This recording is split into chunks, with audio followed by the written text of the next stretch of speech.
I'll be controlling the mic, Okay. helping Tim out there.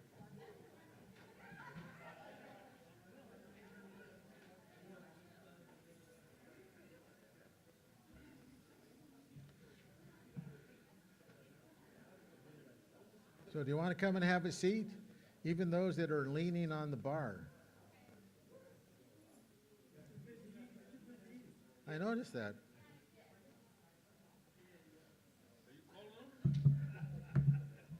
Alex, please come and have a seat. Okay. Raul. So we're notorious. There we go. Come and have a seat up front. That'll show you. We are notorious for having a rolling start. So we're going to get started. Some persons really know how to make an entrance, you know? No, sir, up here. Any seat, any seat you want.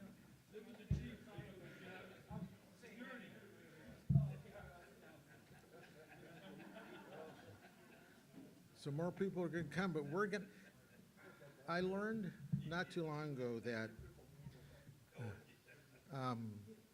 once you have a title, it stays with you, no matter what you do in life. And so since the chief never really told me what his title was and his new job, I see him here representing the DA's office. But he's still chief to me, and he's still our chaplain. So, Chief.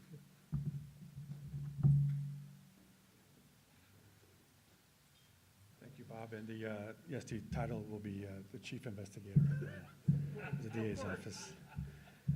Thank you. So good evening, and if everyone can please bow your heads and pray with me, please. Lord, continue to bless everyone here today so that we can be inspired by true and honorable dialogue. So we continue to celebrate the season of new beginnings. Continue to grant us with your wisdom and grace so that as we undertake new things for others, it is done with kindness and with you in mind. Lord, inspire our meeting tonight and provide us with clear and concrete direction for our community. We ask this in your name. Amen. So who has the mic?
Nikki, you figured it out.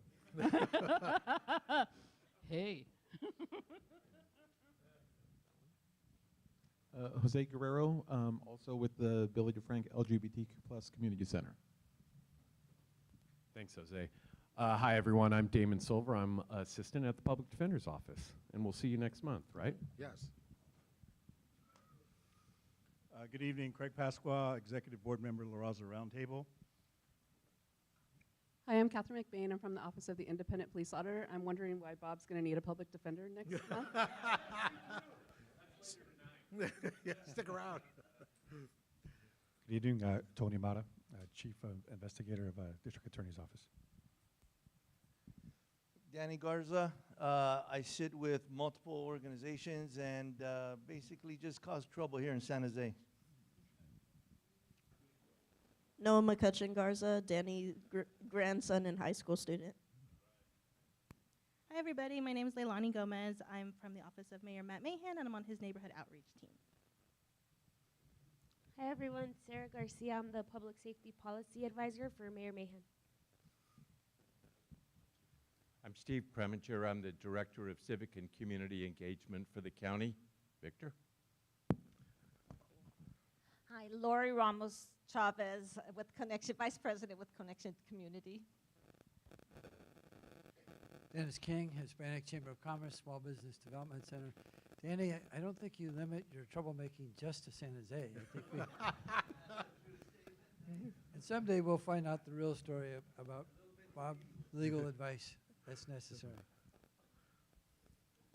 Jorge Tuhi, Kanakraka, Julie Dominguez. Hi everyone, I'm Julie Dominguez, Ambassador and also a member of the local Wekmalini tribe of the San Francisco Bay Area.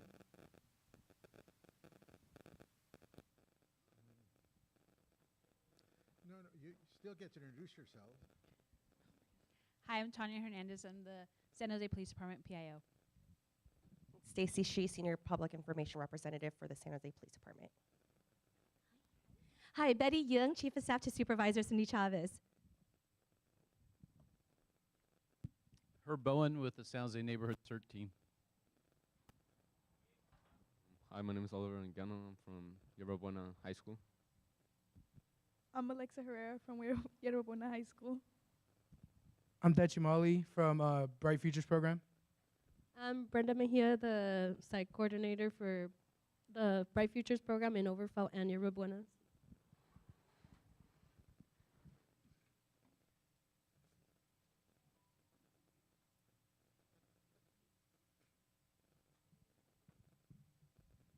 Hey everybody, hi Victor. Eugene Bradley, founder of Silicon Valley Transit Users, a public transit advocacy and watchdog group. Now, I knew you would be here today.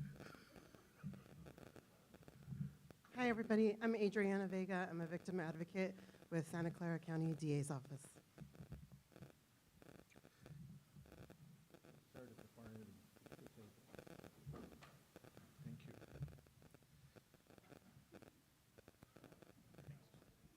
Hi, Paul Joseph, Acting Chief of Police. Good evening, I'm Tom McGuire. I'm the Chief Mega Project Officer for the VTA. I'm leading the BART project. And Erin Sheelan, I'm on the External Affairs team for the BART Silicon Valley project. And I'm Greg Richardson, Assistant General Manager, CFO for VTA. Domingo Candelas, I am a council member representing District 8, including Evergreen and East San Jose on the San Jose City Council.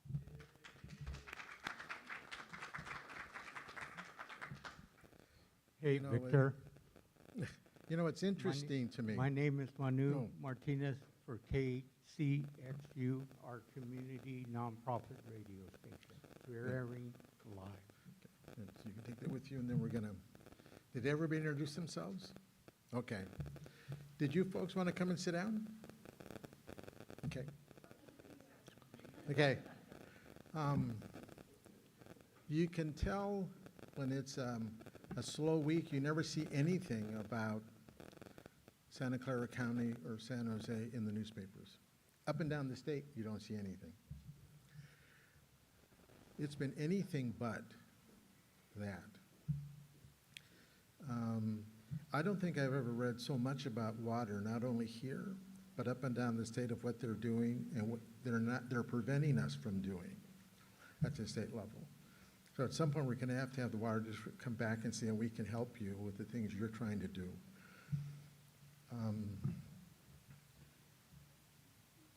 I'm always interested when they talk about BART. I automatically think about BART over there. Now they say BTA and then parentheses, BART. So I know you're moving up.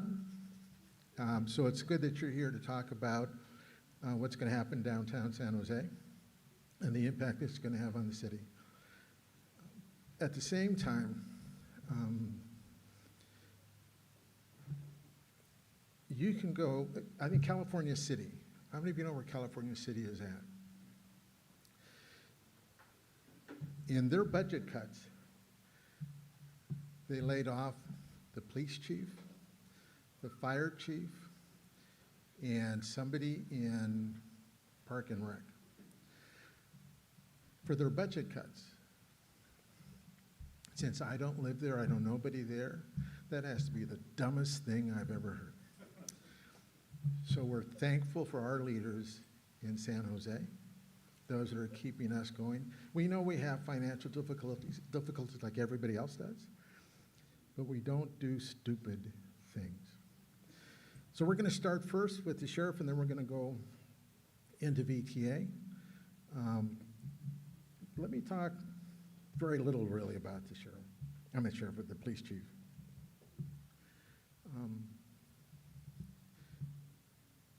I know organizations that go out and do, $50,000 search.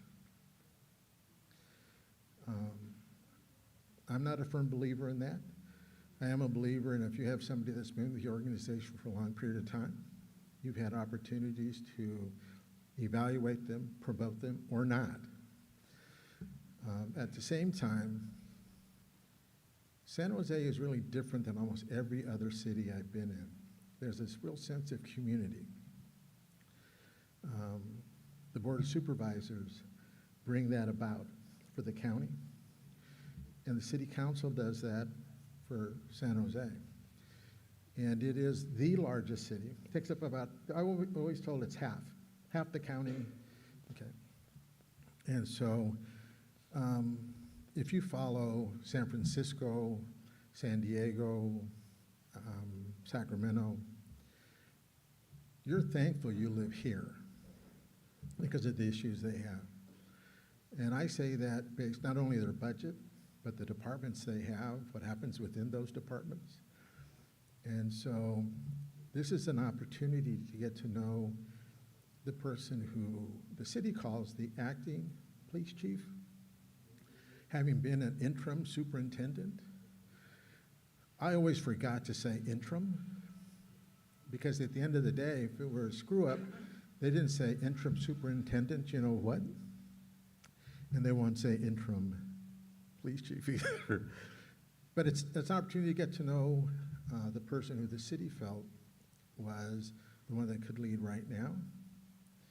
And I don't want you to miss that's really the statement being made. So Chief, you want to come up and now really introduce yourself and talk about the things you see happening.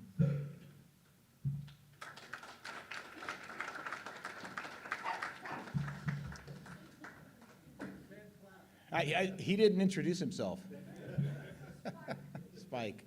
So for those of you that know Chief Mata, you know he's a pretty cool customer. He never lets you see him sweat. So I thought this was a really easy job after watching him do it for 3 years. And now that he's gone and I've got to have that responsibility myself, I find out that it wasn't so easy. And so thank you, Tony, for the hard work that you've done getting us where we are today. So I'm Paul Joseph. I've been the acting chief for the last month, but a little bit about myself. I've been with the city of San Jose and the San Jose Police Department for a little over 29 years. I've worked in the most challenged neighborhoods of this community the entire time that I've been here. Prior to being a lieutenant, I was the sergeant in this very area for quite a long time. I've always kind of been rooted over here. I worked a walking beat in the Santee neighborhood in the mid-90s. I was an officer here. I was a sergeant here. I was the Western Division lieutenant. I was the Western Division captain. I like the Western Division, but I like the whole city. And so for the last 3 years, I was Tony's second in command, the assistant chief. And in that role, I was in charge of all operations. So it was a very internal-facing job.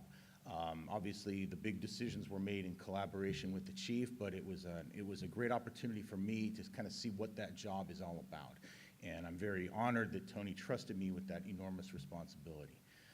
So the things that I would like to see done for myself and whomever the next chief is, if it's me or whomever it is to continue the work that we've done that's made the San Jose Police Department the great organization that it is.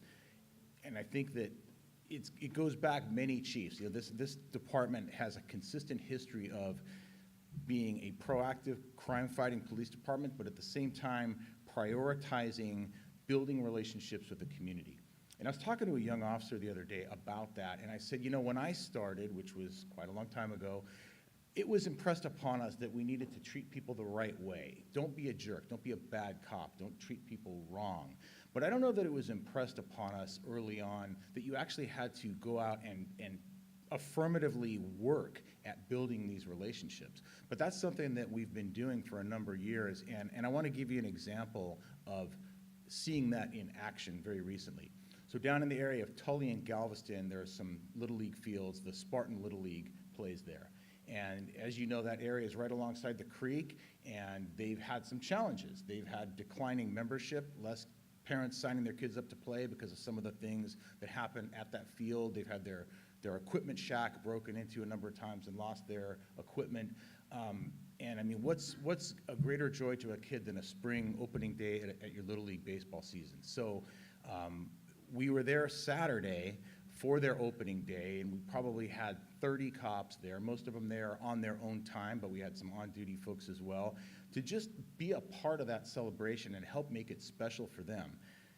But that didn't come from me, and that didn't come from a captain or the command staff. That was completely organic by the Swing Shift District Lincoln Patrol team. They see these kids every weekend and see the challenges they're facing, just trying to play baseball, and they took it upon themselves to make this project happen. And what that tells me is that the work that Chief Mata did, the work that we're going to continue to do, is filtering down to every level of the department. You know, community policing here we don't have a community policing unit. Community policing philosophy is from top to bottom, every employee, every officer. So that was super gratifying, heartwarming. The kids absolutely loved it. The woman that's the president of that league, when the officers first approached her last year about kind of forming a relationship, quite frankly was skeptical, wasn't a huge fan of the police. And when I talked to her on Saturday, she was literally moved to tears. And I just think that's one of the greatest things you could say about this police department, is that we're able to have that kind of impact in the community. You know, here at San Jose, you hear us complain an awful lot, and sometimes I might even use the term whine. And we whine a lot about how short-staffed we are. And that's true. That whining is kind of justified. Ever since 2020, recruiting police officers has been a challenge, not just for us, but for police departments all across the country.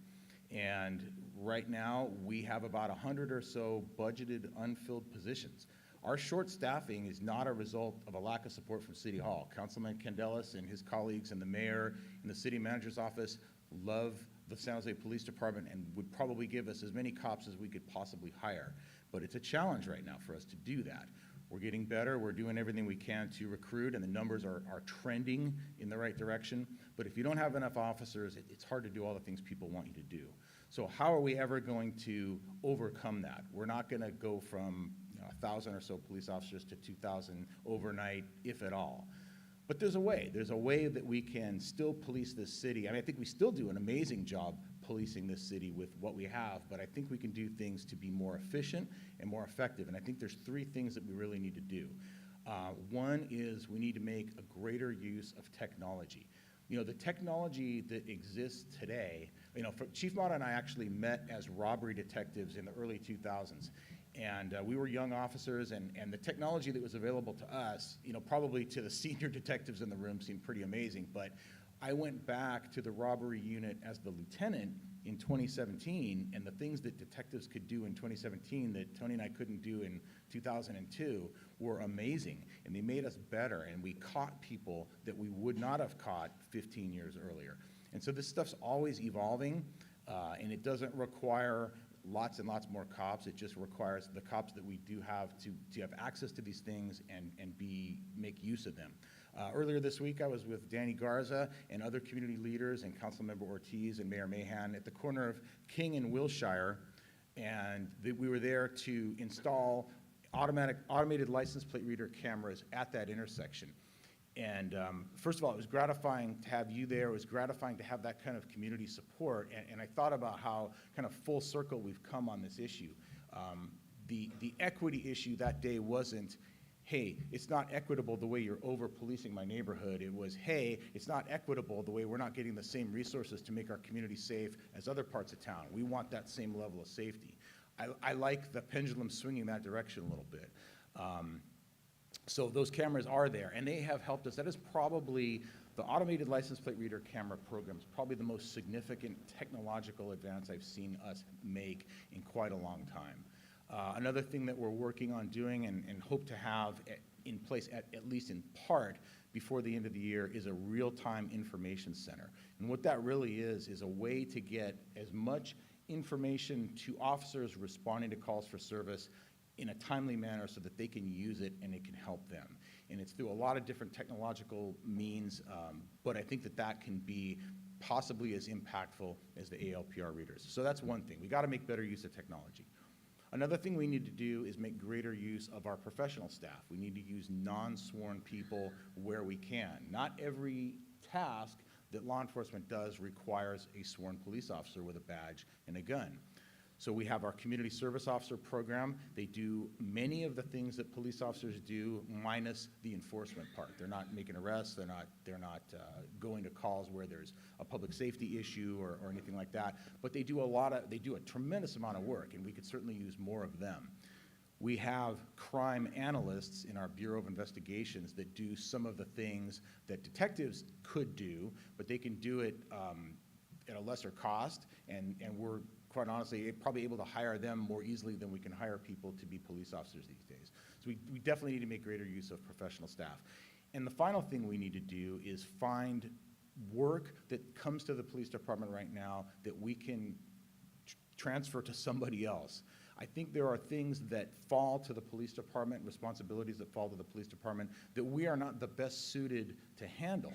But the problem is, at 2 in the morning on Christmas in the rain, when somebody calls us and says, hey, I'm down in the creek and I feel like committing suicide, we're the only ones available to go. We may not be ideal, but we're all you got. So we are working very closely with the County of Santa Clara to find, to develop the programs that they have where there's sort of an alternative response. Some of these responses will probably end up being what we know as a co-response. There's often a public safety overlap with some of these issues, mental health issues, drug issues, homeless issues, and quite honestly, no person that is unarmed or not a law enforcement officer is going to want to go into that situation without knowing that it's going to be safe for them. But ultimately, if we can make it safe and ensure that they're able to do their work, these other entities are probably better suited to really solve the problem that the person's having and hopefully get them to a place where they're no longer the subject of a 911 call. Now, we're reliant to a degree on outside entities like the county to find those alternative responses because we can't just say, well, we're not going to go. We're not perfect, so therefore we're not going to go. Somebody's got to go. Someone asked me, I gave a similar talk recently to San Jose Leadership Group, and so someone asked me the question, is the county not doing enough? Do you want the county to do more? And I said, well, I would like the county to do more, but I'm not going to say the county isn't doing enough because they also don't have unlimited resources. They don't have unlimited personnel. They have many responsibilities that the city of San Jose does not have. So I know they're doing the best they can. But anyway, that work is ongoing. And those are really the three things that I see that will get this mighty but thinly staffed police department to better serve this community. So that's an idea of some of the values that we have. That's an idea of some of the operational and going forward things I think we can do to be more effective. And I don't know, do you want me to do like a Q&A for? Yeah, if we could. Of course. So anybody that's got a question about anything, fire away. No pun intended. Yes, sir. I'm sorry. We just want to get to the mic or else they can't hear the question.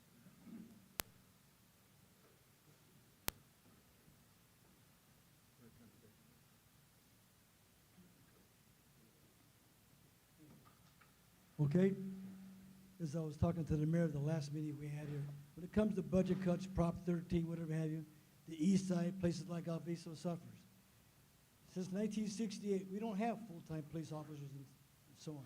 I don't blame you, I don't blame the chief, but it's the politicians that has to give that direction and give those resources. So here we got a budget again, what do you got, $35, $80 million deficit?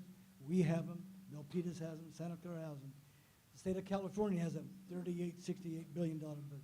But the same low-income people, people of color, always get cut more.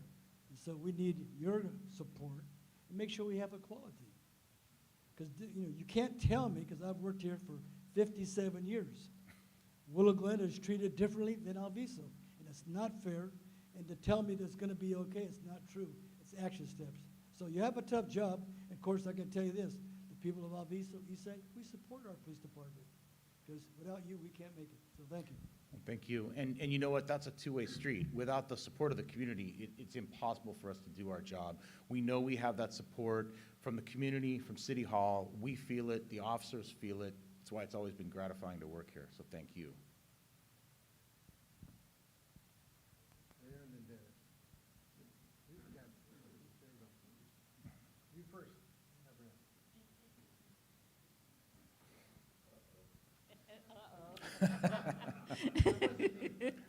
Oh, gosh. So if police officers are dealing with suicidal people and substance use issues and mental health issues, and I've seen police officers deal with suicidal people. I was standing there, it was one of our people, and they did an amazing job. Wouldn't it make sense if the county gave the police department funding to do the work you're doing, and that might incentivize them to maybe do more of it themselves? I'm sorry, if you know what I mean. The county give the city money? Yes, for the police department to deal with Sure, we'll take it. suicidal. I mean, if you are doing the work and they are not able to be there, Right. then wouldn't it be fair if the county, and that's their area, that they give you the money for you to do it? Don't you think? I know it makes too much sense. I may not be the best person to speak to this, but I would just say we have the same staffing issues, and I think we have a lot of vacancies, and if we hired the kind of folks to do that mental health work and go out with the police, I think a lot of problems would be less severe. And just so I can clarify, thanks, we do work with county behavioral health services. So we have our mobile crisis assessment team that works. Yes, Gabrielle. You're right. He's laughing at me right now. Okay, go ahead. Well, one quick observation. I'm not sure why they use the word interim, because you are the chief now. I mean, the reality is we're all interim. I mean, I might have been doing this for 25 years, but it's interim, right? So that's a kind of a bureaucratic term that really doesn't have a lot of meaning. So we respect the fact that you're a chief. We greatly appreciate the chief before you.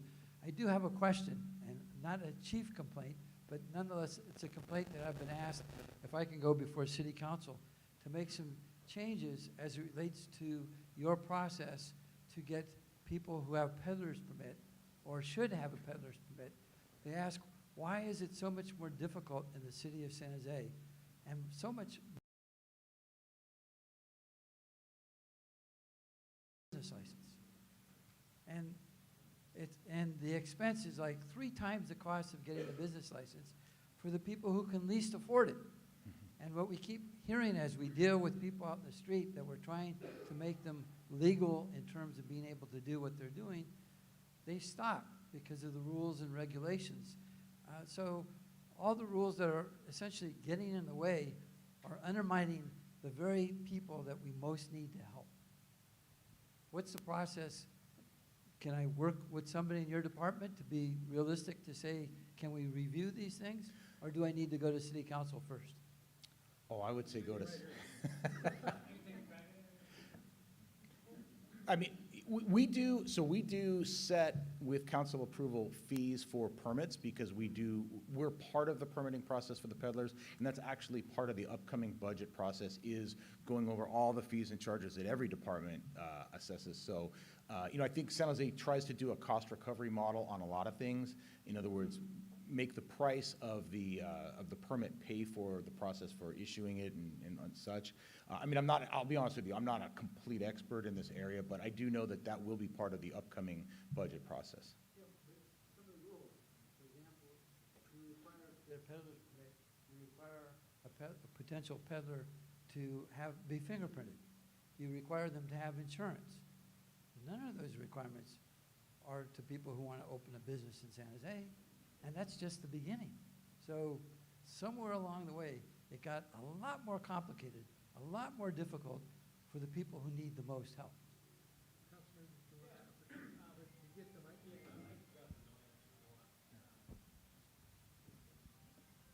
No, that's a great question. And to your point, yes, let's work together on something that makes sense and something that's implementable.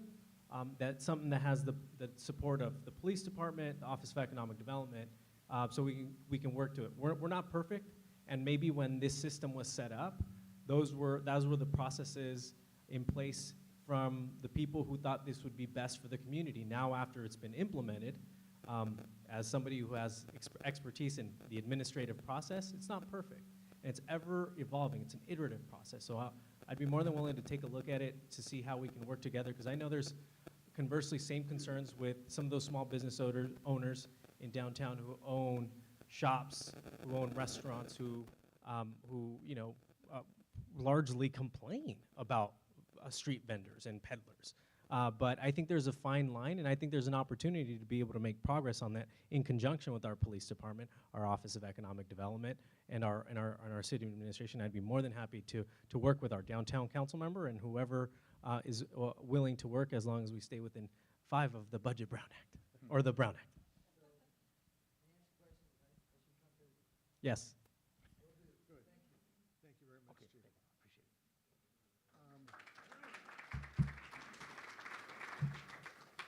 And you thought she just came to visit. But I did see your hand go up real quick, and the IPA, you never want to say no, you can't ask a question. Did you have a question? It's kind of a question, kind of a comment. Chief, I'm born and raised in the east side, and my family's going on for 4 generations on the east side. I live in 720 and I'm really hoping that this year, I really see a difference in the Cinco de Mayo festivities, and that traditionally over-policed event is much more positive this year, and I have high hopes. I see the work you guys are putting into it. I also see the work that the community and the District 5 is putting into it, District 2 as well, so District 3, yeah.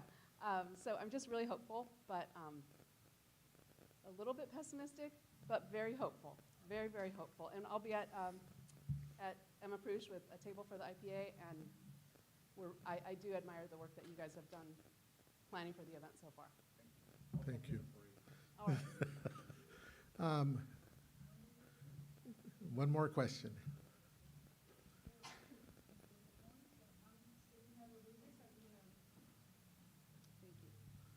I'm Selena Rodriguez. I've been a journalist for 36 years, covering the Latino community here in San Jose through Telemundo, Univision, and CNN Español. And now my own company for the last 17 years. And I get to see that building relationships with the community, it will be great. I even approached a member of the San Jose Police Department who is in charge of crime prevention. And this person kept my proposal for almost 10 months without doing anything, nothing at all. And I was proposing to work with the community, with the police department, because I know that resources are not enough. And this has to be a community involvement job. But nothing was done. My proposal never made it to the right people. And so that was very discouraging. Also, I'm a Willow Glen resident, and I get really upset when something happens in my neighborhood, and I get to see 4 or 5 patrols. I've been covering in San Jose for 36 years. I wish we would see those 4 or 5 patrols unless something very, very serious is happening, and that kills me. Now, a good point, I get to see some of the homicide cases getting resolved, and that's very good considering the short resources. And also, I have a question as a media person. I've been surprised that I get to see, when I get a press release, interviews in English only. And doing interviews in Spanish, if you want to create a bond with the community, that makes a big difference, big difference. It's not the same to translate than my community to see, those responses in Spanish. That makes a big difference. I don't know why it's happening. This is happening. I don't know, maybe the lack of staff or something. And also, it really hurts me, and this is the last point, I promise. It really hurts me to see the lack of safety of pedestrians in the city of San Jose. I get to see it almost every day a person run over, and that was one of the points that I was addressing on my proposal to this person that never hand the proposal to the right people. So thank you very much for the time. Thank you. You're welcome. Sometimes they're not questions, they're statements, which is also important to hear. But I did notice you pointing this way, so maybe do you have a comment to make or something? Well, to your point about whether or not we do provide information to the media in Spanish, I just happen to have 2 of our press information officers here, and we do, thank you. We do provide statements in Spanish to Spanish language media. We do put out our press releases, often in multiple.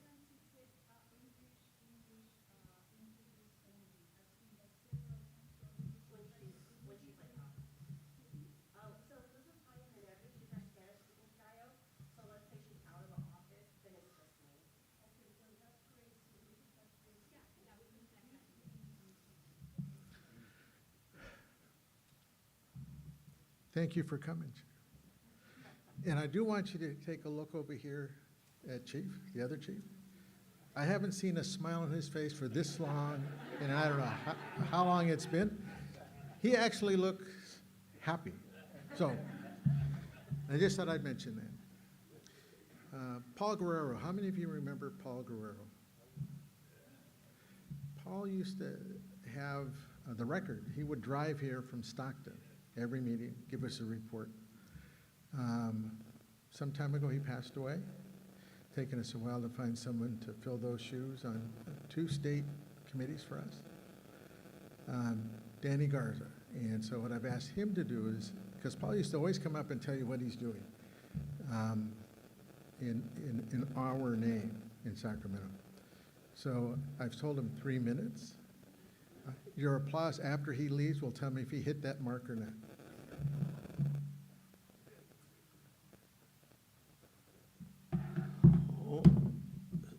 So, Paul Guerrero is someone that Caltrans really feared. So right now I'm here to talk about Caltrans. I sit for the La Raza Roundtable. I sat as Paul's alternate, but now I represent the La Raza Roundtable at Caltrans in two committees. I sit with the Small Business Advisory Council, and I sit with the Department of GPS, who writes all the checks for the state.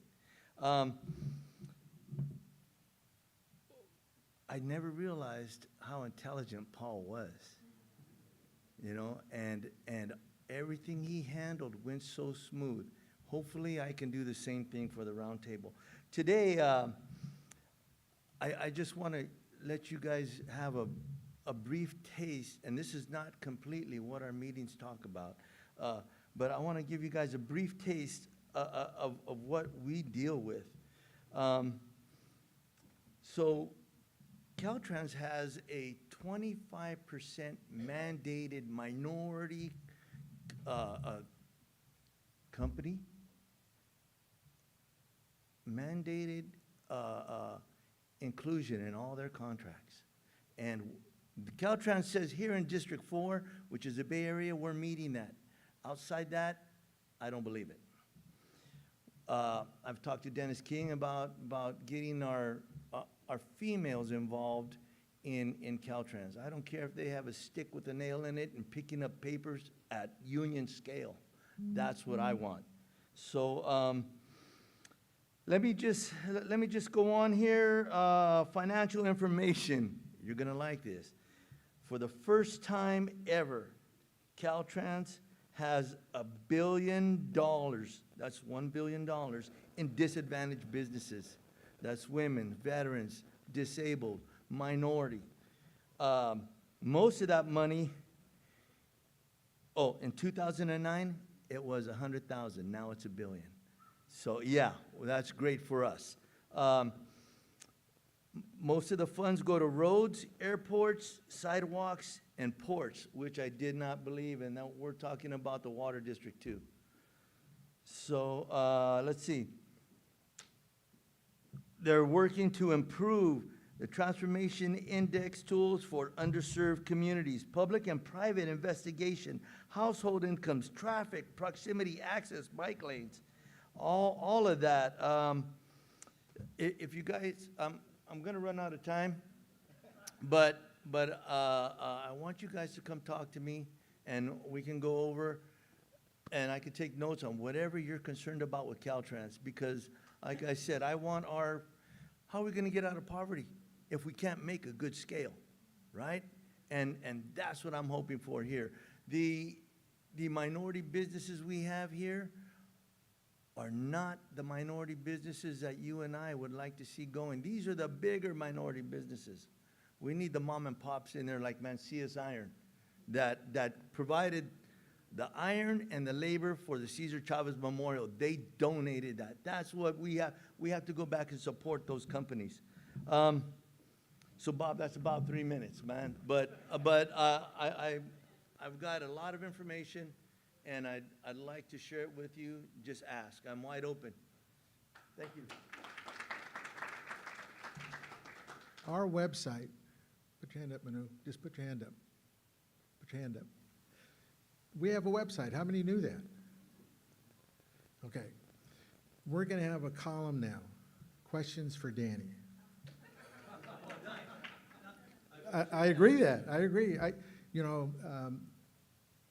all honesty, I probably didn't listen as well to Paul as I should have. But it's almost impossible not to listen to Danny for many reasons. But the information he brings back is very valuable. And so I think, Manu, that's one of the things we need to do is have a spot for you to once a month or every other week, whatever you feel is appropriate. And we can say how to get to you, here's the questions, and then you answer them. And that's what I would like to do. I will answer as many individual questions as I can. That's what I'd like. Good. Thank you.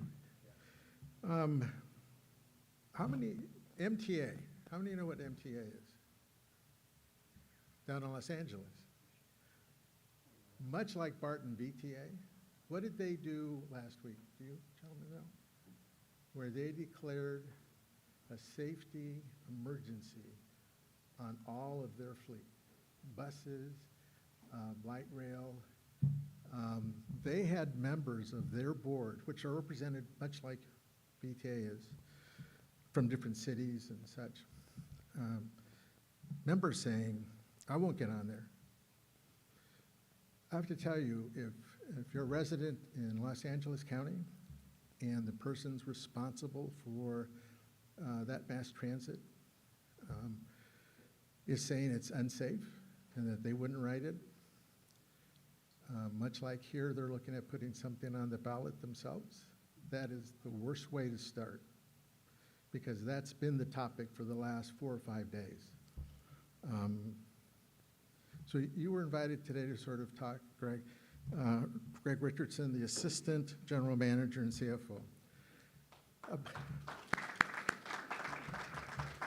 And we only had to ask once. Some people, it takes a lot. But the idea is,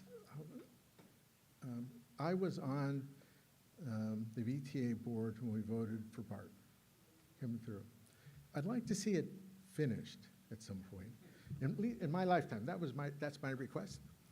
At the same time, there are going to be community questions, and I know VTA is out looking to interact with the community. You have persons here that are elected officials, appointed officials, nonprofits, persons that represent those individuals that ride mass transit in this county. So I'm handing it over to you. Thank you very much for coming.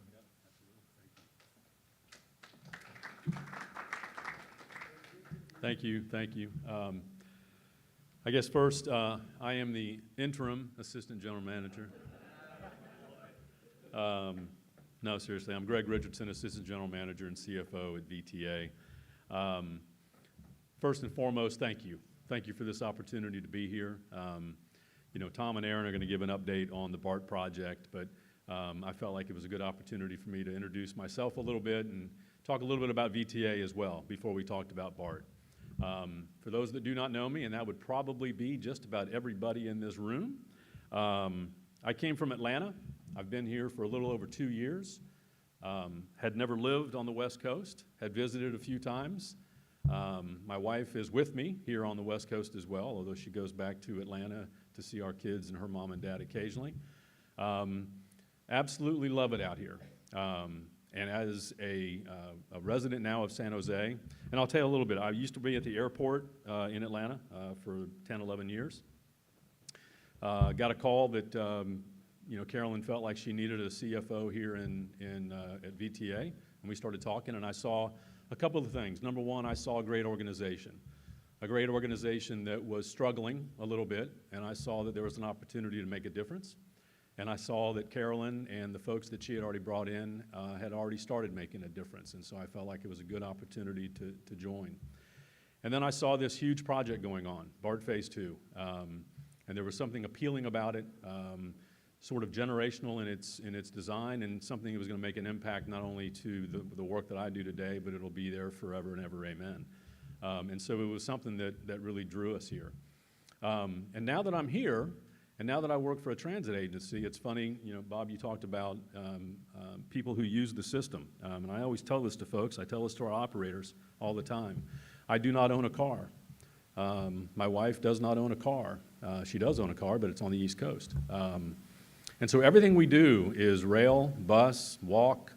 We love the walking part, but every morning I get on the light rail and I go to the office and I get to see what's going on within our system. Deb gets to see everything that goes on with the operators.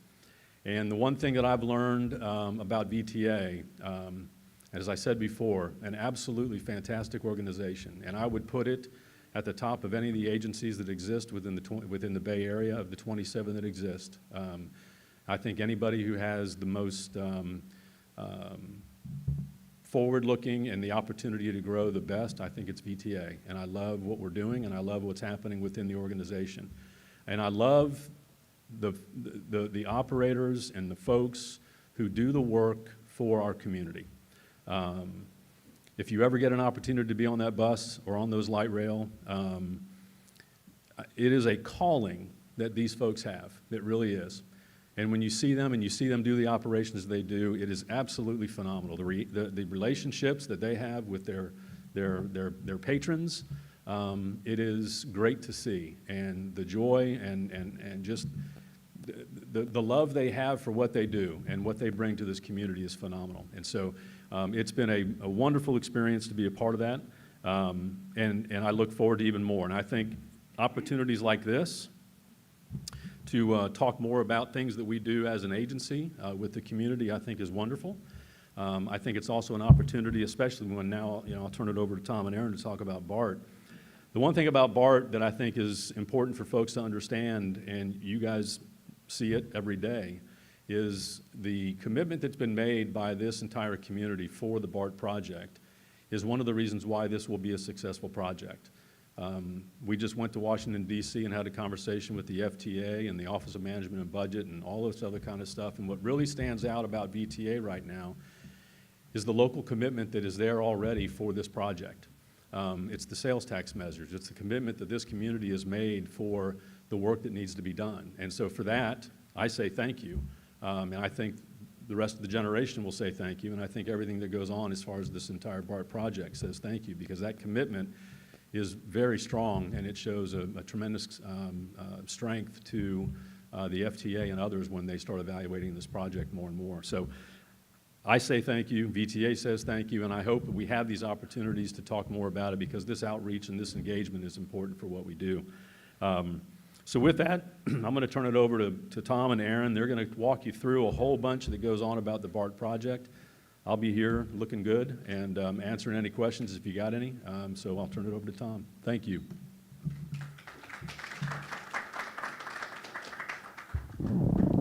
Thank you, Greg, and good evening. And thank you all for inviting us here to your community to talk about a project that is going to transform the way people travel, the way people live, and get around Santa Clara County and the whole Bay Area. I heard Greg use the word community a lot in what he said, and that really struck me. I was listening to him. I'm also new to VTA. I came here about 5 months ago to get this project built. So the question, you want to get it done in your lifetime? It's my job to get it done in your lifetime and make sure you've got many years riding ahead of you. I worked in San Francisco for the last 9 years, and I oversaw the completion of the Central Subway, which connected Chinatown, a community very disconnected from the rest of San Francisco and the rest of the region. And I got to see with my own eyes a community get reconnected and see just how much it meant to people who lived with the disenfranchisement and the disconnection that folks in Chinatown lived with for generations, suddenly have a beautiful new subway that got them downtown literally got them downtown in 120 seconds and tied them into the BART station, tied them into all the opportunities we have accessible by transit here in the region. The vision that voters and policymakers and communities here in San Jose have had for the last over 2 decades, it's the same vision. It's connection. It's about giving people access to those opportunities. Is my gonna work here? So I've got a few images here. I want to give you an update on what it means to bring this project to life. And my colleague Aaron is going to talk in even more detail about what the stations will look like on the ground. So I'm here to finish the BART system, but apparently I couldn't find the on switch on the remote. So I promise you, we're better at building subways. So where's the project at? Many of you know that we already have BART in San Jose. In 2020, the first phase of the BART extension opened from Fremont to the Berryessa Road Station just inside the city limits. And that is the down payment on what will ultimately be a 16-mile system running from the historic end of the BART system in Fremont all the way down to Little Portugal, 2 stations downtown, and around into Santa Clara. When our project is finished, there'll be a fully connected ring of electrified, pollution-free rail around the entire bay. You'll be able to travel from San Jose, Oakland, San Francisco, both airports, and all the communities in between, connected seamlessly by rail in a way they never have been before. I'm sure many of you have already had a chance to ride or travel through our existing transit centers, Milpitas and Berryessa. The Milpitas Transit Center is actually the second busiest location of connections between bus, between bike and BART. The second busiest set of connections, only downtown San Jose is busier in our system. And it just points again to that importance of connection and access that BART brings to us. These stations opened in 2020, and now we're here to finish the job, that final 6 miles. So phase 2, much bigger, a much more expensive and more complex project than phase 1 even was, is 6 miles of rail. 5 miles of that will be in a large bore tunnel. It'll have 4 stations. The first will be at 28th Street, Little Portugal, right where Santa Clara Street crosses over the 101. Another station in downtown San Jose at First and Santa Clara, right by where the north-south light rail tracks go across Santa Clara Street. Another station at Diridon. So we'll have BART service Caltrain, VTA light rail, VTA bus, and eventually a high-speed rail, all converging in one place, potentially a new airport connector in the future too. It'll be one of the most connected places in the entire West Coast. It'll be the Grand Central Station of the West. And then finally, the tracks will continue out to the Santa Clara Caltrain station, where there'll be additional opportunities to connect to Santa Clara University, the Caltrain service there, and a new yard that will be able to store and service 24 trains. And the yard is very important. It's the least sexy part of the project, but it's a yard that allows BART trains to be maintained, cleaned, and stored. It means that BART will give the same service to riders here in Santa Clara County as they do in Alameda County or in San Francisco.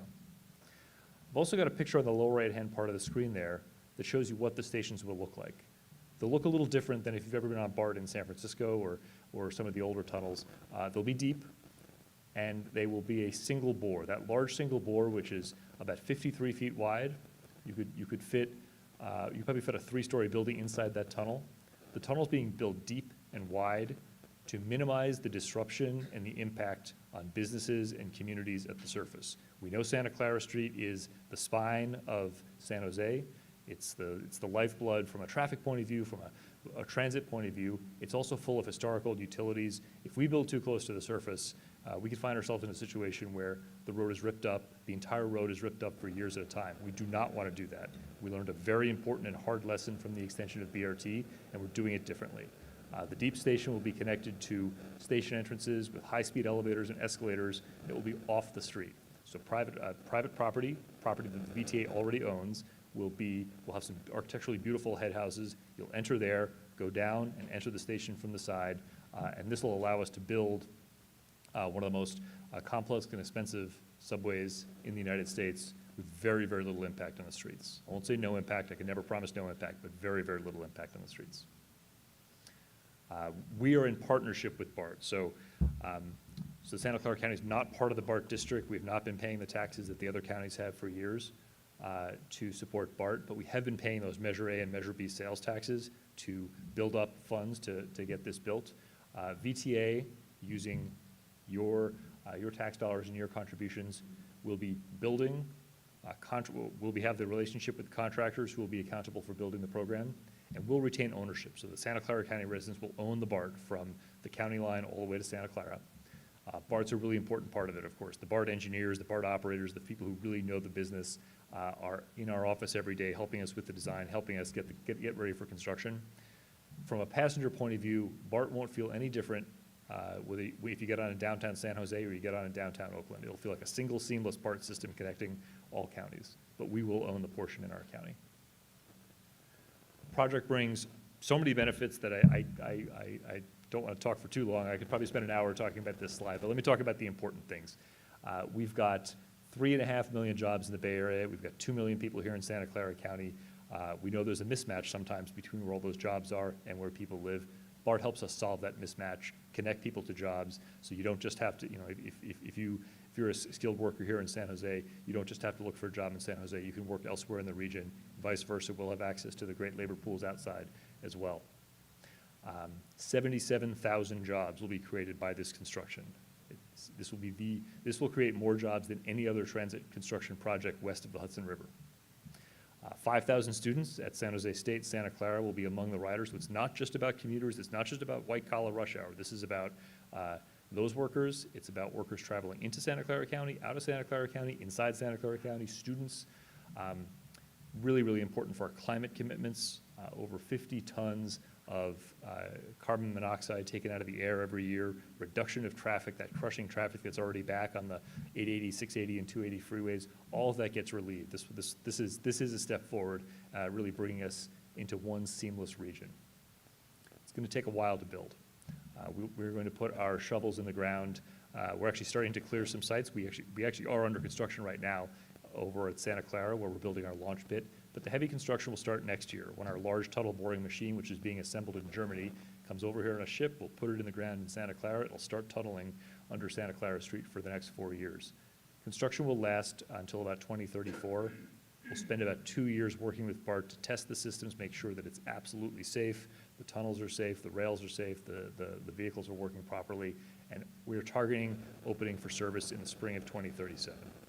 So it's a generational investment. This is something that a generation of taxpayers and voters and community members have asking for. It's going to take us a while to build it, but when it's built, it's here forever, just like the rest of the BART system is. Greg mentioned, made an interesting point about the feedback we get when we talk about this project in Washington and we talk about it with the people who ultimately are going to need to participate in the funding. On the right side, you've got a pie chart. It shows how are we going to find $12 billion to build a 6-mile subway? The answer is we already have a lot of it. The contributions that each of us have made through Measure A and Measure B sales taxes add up to over $4.5 billion. That is a significant contribution. When we go to DC, we talk to our peers in other cities.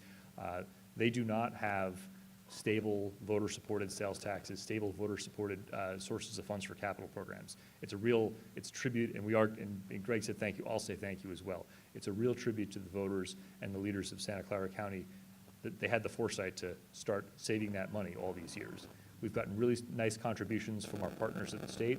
Over $1.5 billion have come from a state program called the Transportation Intercity Rail Capacity Program.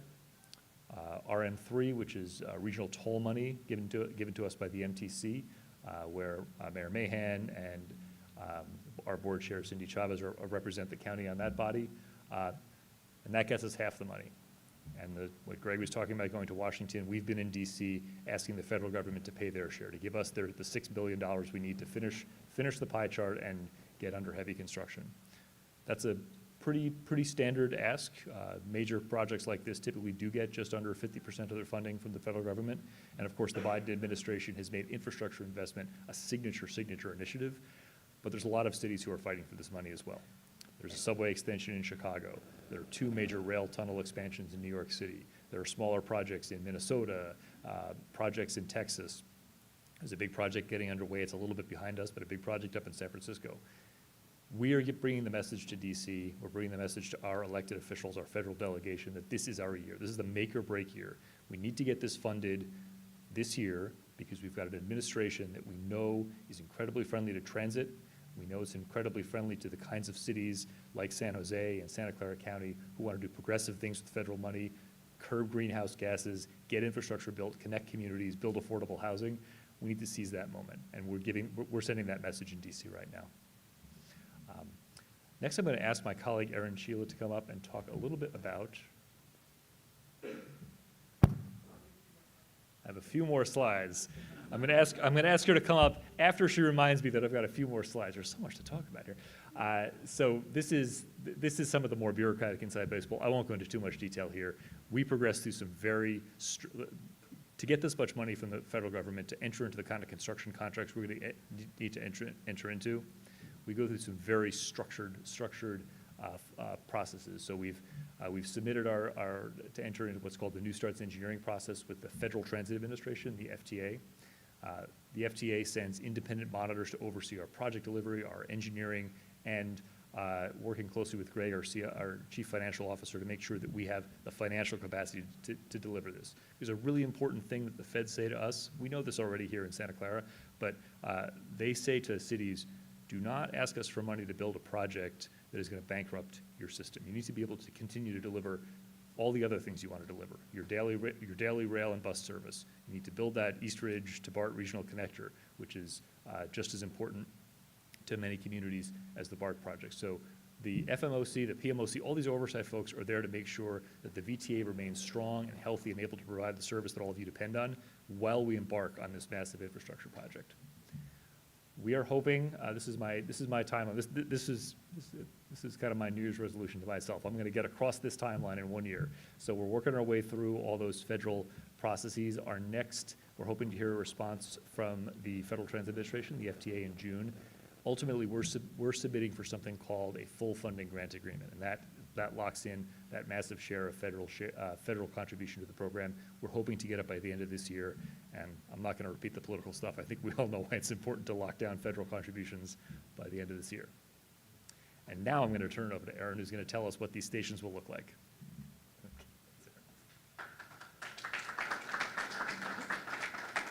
It's about our 10th event this week, so it's hard to keep track sometimes of all the different presentations that we have. So kind of go through these a little quicker for you guys so we have lots of time for Q&A. So this is our first station coming down from the Phase 1 extension from Berryessa. We'll go to 28th Street, Little Portugal. You can see here it's just north of Santa Clara Street at 28th Street, just north of the Five Wounds National Parish Church. And pedestrians will be able to access it right off of 28th Street through a plaza, as well as from the other side right on 101. At that site, we expect that there will be 6,700 daily riders by 2040, and there will be a 1,200 parking garage there as well. And then we move down to our downtown San Jose BART station. There we will have the main entrance right between Market and First Street, where access off of Santa Clara, as well as from the development that will take place in the future from behind on the other side. This is our largest station in the system. We plan to have 27,900 daily riders at the station alone. And great access to that transit center downtown that Tom was saying for the light rail and the buses that take place. And then we have our Diridon BART station, which is right next to the existing Caltrain station where the future high-speed rail will come through, as well as the VTA light rail and buses. So at this station, we have entrances that you can see it's right across the street from SAP, so servicing all the stadium events, not just the Sharks, but the other events that take place year-round. And at this site, we're working closely with the future intermodal facility. How do we have a great connection with them, as well as integrated into the future transit-oriented development that will take place, both from Caltrain as well as the Google, the Downtown West development that you've probably heard about. And then our end-of-the-line station for BART is going to be right across the tracks from the existing Caltrain station. So that is making that complete ring the bay. And right under the platforms, there's existing, or under the Caltrain platform in the upper right, there is an existing pedestrian undercrossing. So we'll be utilizing that to let the two different modes connect to each other, as well as the VTA buses. And at this location, we will also have a 500 parking space garage, and we're expecting just over 10,000 riders by 2040. So I started on the BART project on Phase 1 actually in 2016, so it's really exciting this year to see all the things that we're starting to do to get into construction. I started out right when we were finishing up construction out in the community. So we've had some big milestones in the last few months. One of them was last November. We purchased our tunnel boring machine, the TBM. That's the machine that's going to dig that 5-mile tunnel. It's about 54 feet in diameter, the Tom was saying, and you still have time if you're interested to submit a name for the tunnel. So as of, yeah, very exciting. Hopefully someone's already submitted a name in here. Really looking at prominent female figures within our communities. That goes back to the patron saint for when miners used to go deep underground for the safety features of it. So that closes on Monday, and we'll be announcing later this year. And this is one of the largest TBM machines ever built. It's designed specifically for this project, and will be coming over from Germany. And construction has started this week. It's a really exciting time. This is at the West Portal. That's the Newhall Yard and Maintenance Facility. This is right behind PayPal Park. This is where we are going to launch that TBM. So we're getting the site ready, putting all the facilities that are necessary. One of the things that's interesting with the tunnel boring machine is that it is digging as it goes along. It doesn't stop, and it takes out all of the excavated material, all the soil, puts it on a conveyor belt, and then as it moves along, it actually installs what they call tunnel lining segments. They're made out of concrete. It takes about nine segments to make a ring.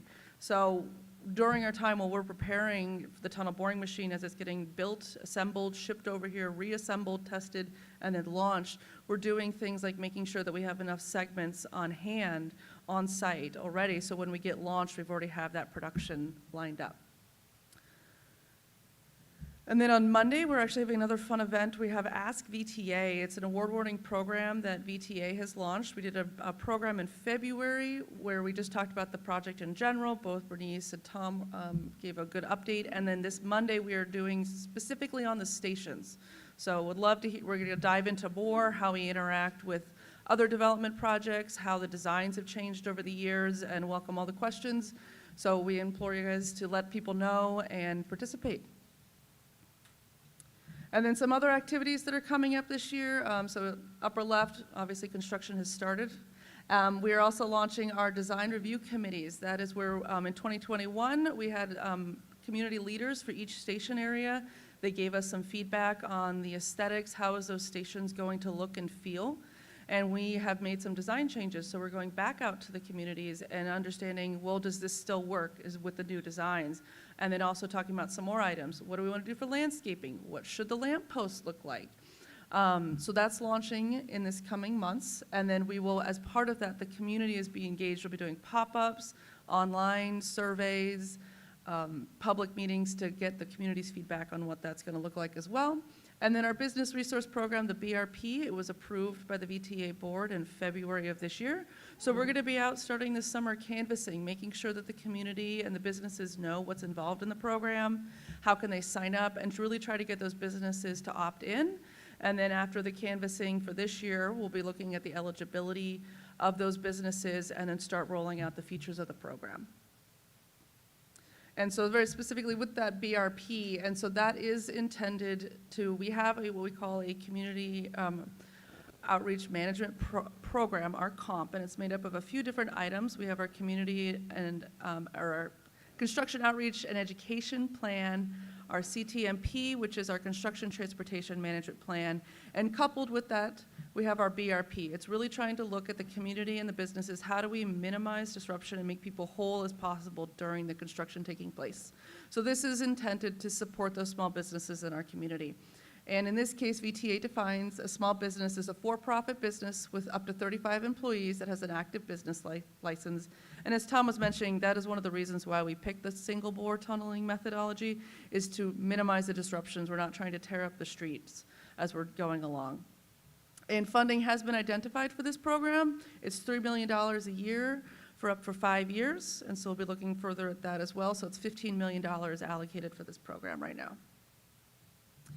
So if you're ever interested in making sure that you're staying in touch, especially as we are starting up construction, we would love for everyone to be following us on any of the social media platforms. We do email blast. We have a project website. We're actually even launching a new project website very shortly that's going to be much more focused on the construction information so people have it at hand. So we would love for everyone to be signed up in some form of communication and making sure that you're taking it back to your community as well to let them know the ways that they can get in touch with us so everyone's getting a chance to provide their input, understand that these events like this are taking place, and as well as getting that information as we start into construction. I think that's my last slide. Yes.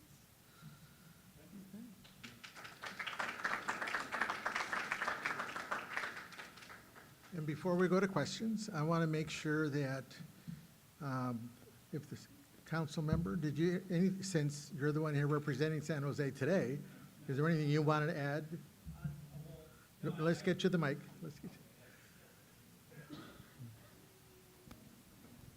No, I appreciated the presentation from VTA and also our chief providing feedback. This is both speakers are really integral to the success, not just of District 8, but for the city of San Jose.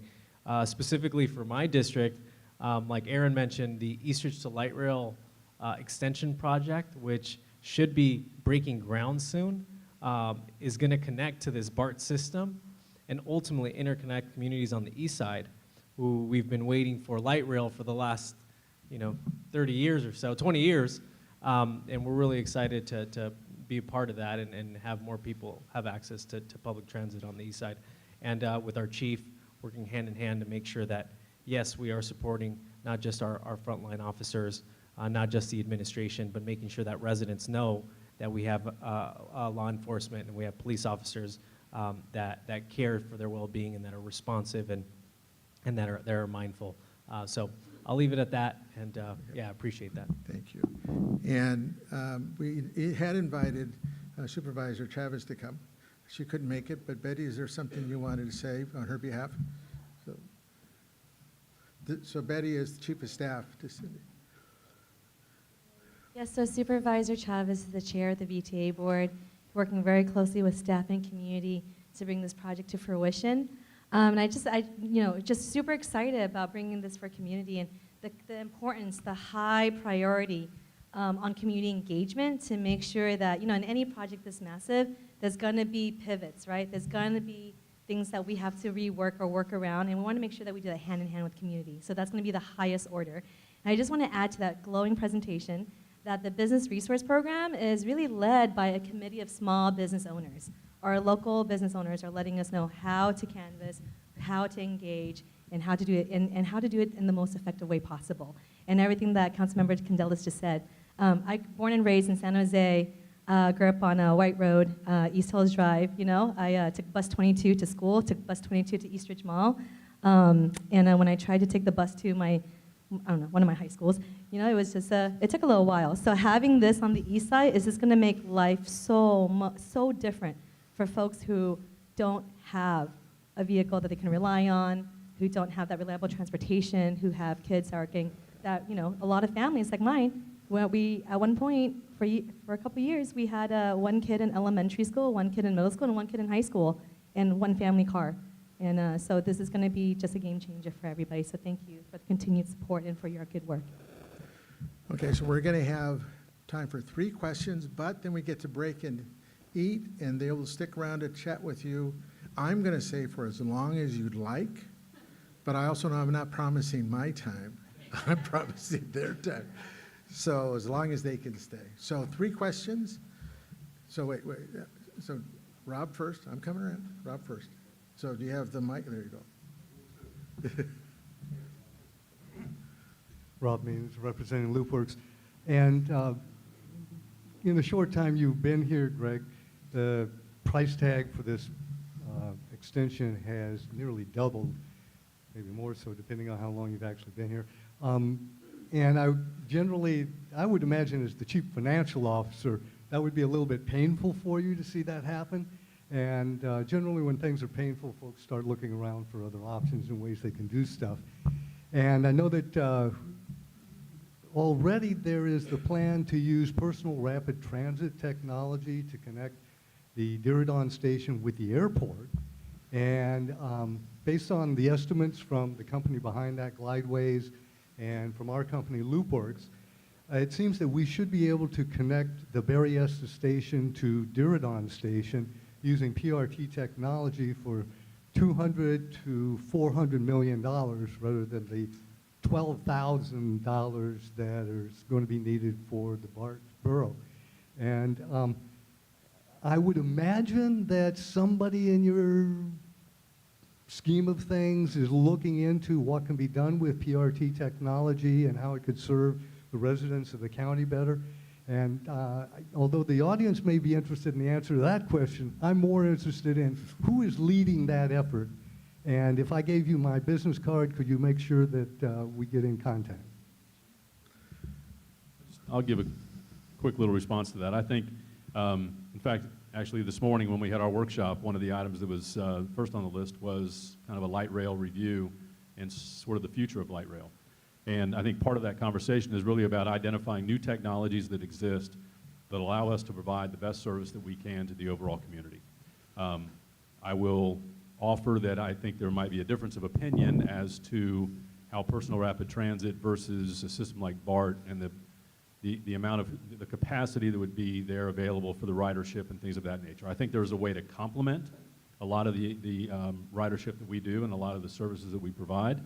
I think in our case, we're always going to be looking for what is historically referred to as the first mile, last mile.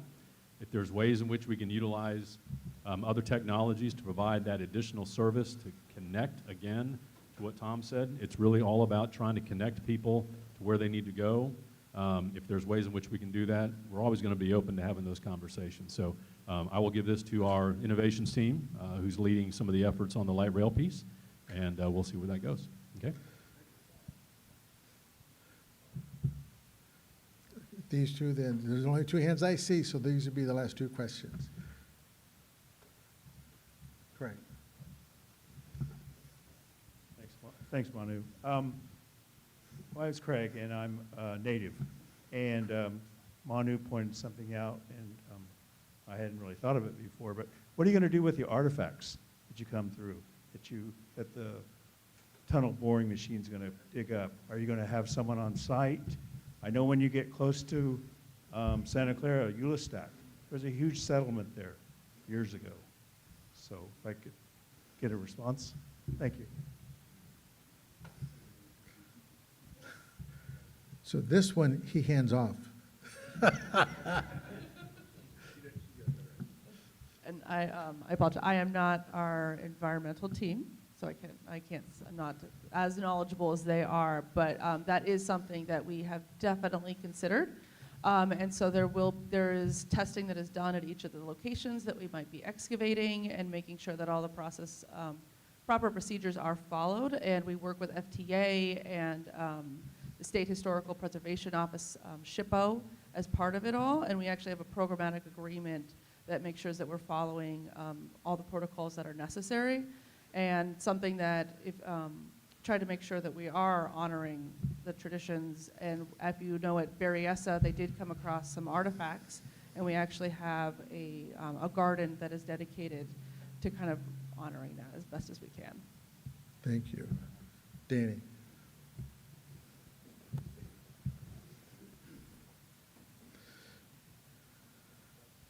So I represent Plateroyo Neighborhood Association, right? And of course, you know that I sit with Caltrans. I have a couple things that VTA's already heard from us, but I want you to hear it.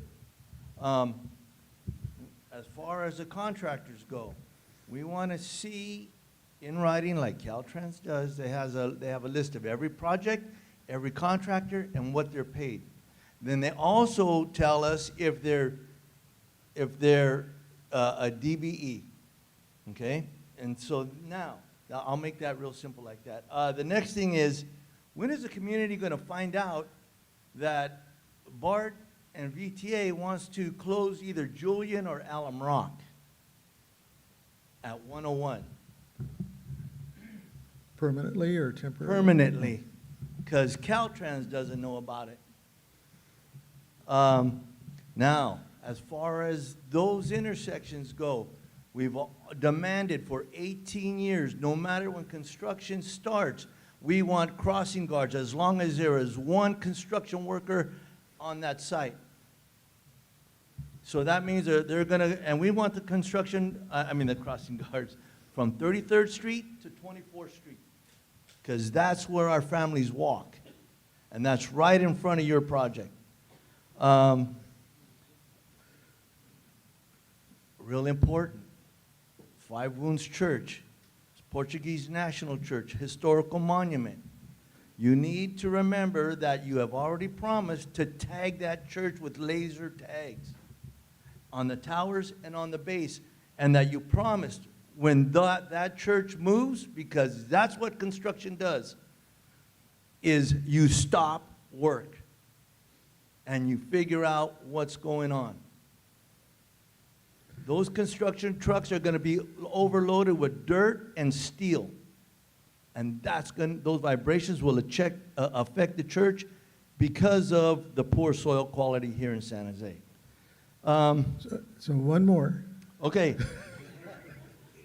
I don't expect Right. an answer. No, Just- no, I don't expect No, no, answers. Thank no. you, Bob.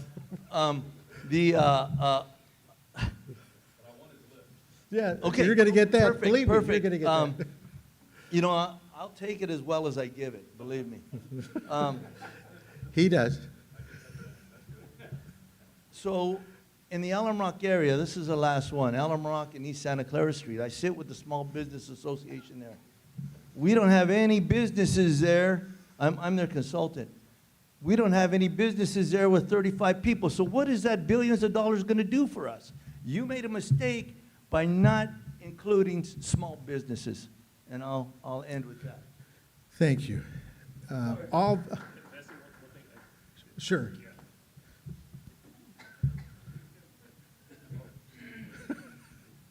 So I'm not gonna, I definitely, we took all that feedback. I'm not gonna respond to everything, but there's one thing that I do want to share about the contracting issue. So we do publish a monthly report that shows in detail exactly which contractors, and we do have a specific flag for which ones are disadvantaged DBEs or disadvantaged business enterprise. Pardon me for reading off my phone, but I do want to just announce that. Well, okay, well, so fair is fair. Wednesday afternoon, 2 o'clock at our headquarters, there is a procurement contracts and business diversity first annual outreach event. And this is specifically for contractors who are, local, disadvantaged, and other business enterprises who want to get involved in major construction projects, including the BART program. So if you're not already plugged in, I'd love to have you help us spread the word about that. Thank you. Great, awesome, awesome. Apologies, it's actually goes 11 to 2. It ends at 2, so I'll be on site, so that's why. Believe me, they've offered to stay and chat while you eat. Make sure you give them an opportunity to eat. I think any opportunities for community input from organizations, Danny would be our representative to that.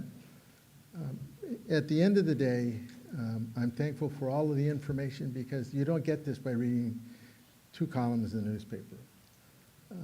And you don't understand really the impact on each individual community as you go through it with Bart. But at the same time, I do understand, even though you read about cost overruns and this and that at the end of the day, that the people that ride and use mass transit are our community members. And we have to get it right, and we trust those on the city council and those that are representatives at the county level to take care of our interest in that, even though I know they're not the only persons on VTA Board of Directors, but I expect them to have loud voices for us at those meetings. So,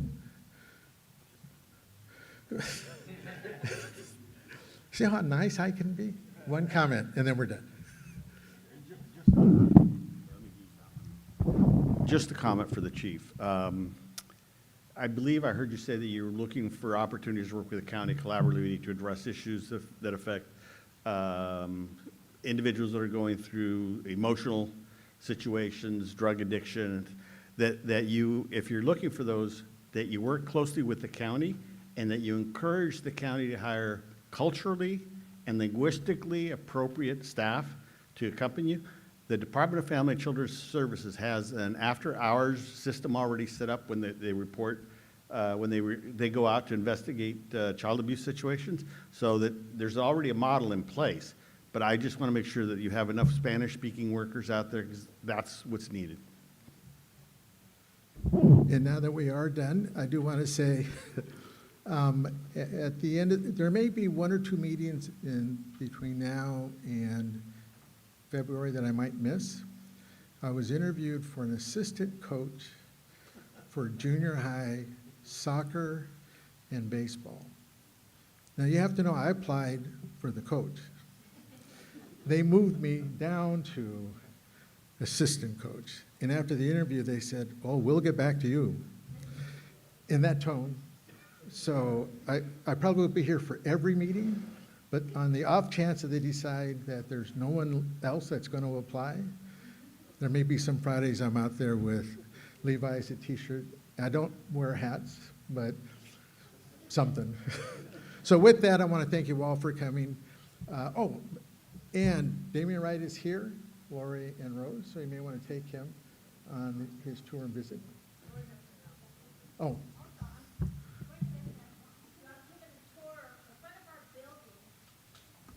Thank you.